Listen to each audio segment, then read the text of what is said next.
Une fable ou allégorie pour transmettre des leçons de vie importantes.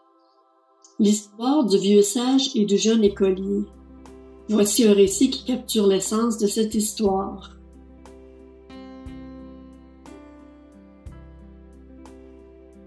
L'histoire du vieux sage et du jeune écolier.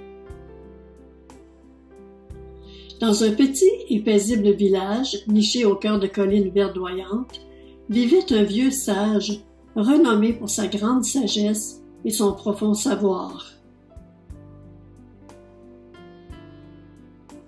Chaque personne qui le connaissait vantait ses conseils éclairés et sa sagesse inestimable. Les villageois venaient souvent lui rendre visite pour discuter de leurs problèmes quotidiens ou pour chercher des réponses à des questions profondes de la vie. Sa présence réconfortante et son esprit avisé apportaient paix et clarté à ceux qui cherchaient la vérité. Un jour, un jeune écolier plein d'ambition et de curiosité décida de rendre visite au vieux sage pour lui poser des questions et acquérir sa sagesse. Quand il arriva, le sage l'accueillit avec un sourire chaleureux. Le jeune écolier, excité, lui demanda « Maître, combien de temps faut-il pour devenir sage comme vous? » Le vieux sage répondit doucement. La sagesse ne se mesure pas en temps, mais en leçons apprises. Viens et je te montrerai.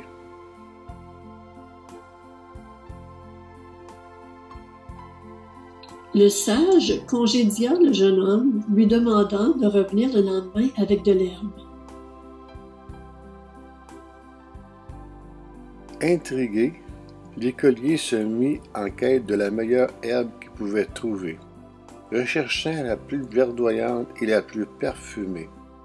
Le lendemain, il revint, fier de sa récolte.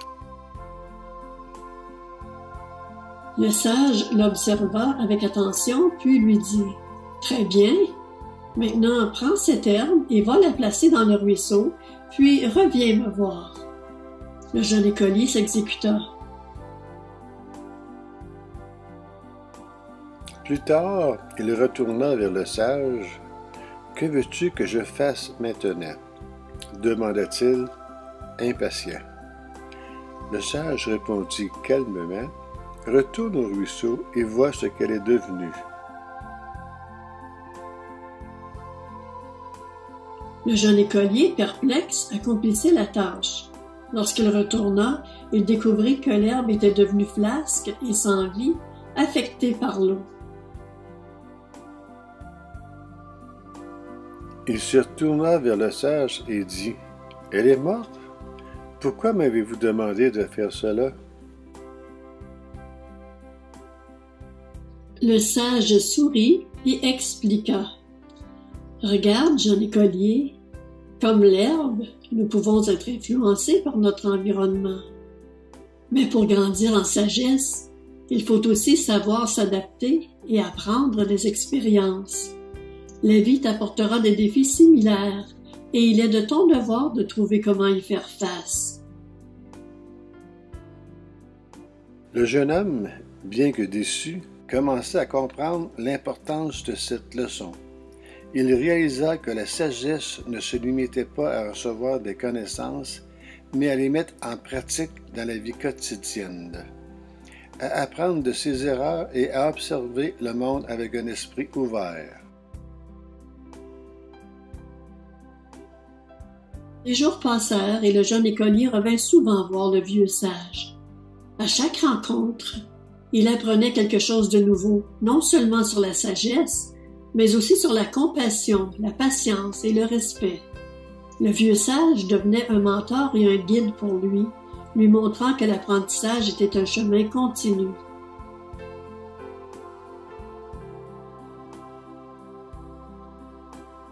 Finalement, avec le temps, le jeune écolier acquit non seulement des connaissances, mais aussi une sagesse intérieure.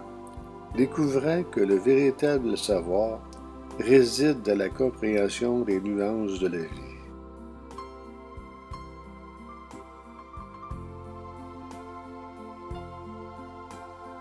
Conclusion. L'histoire du vieux sage et du jeune écolier nous enseigne que la sagesse est un voyage, pas une destination.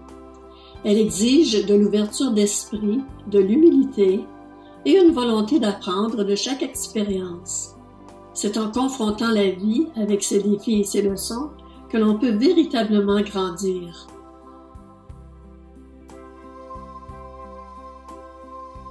C'est Dieu qui nous donne la sagesse, qui ouvre notre esprit, qui nous montre l'humilité et la volonté d'apprendre. Jésus-Christ est venu sur la terre pour nous enseigner la sagesse, l'humilité, pour ouvrir notre esprit.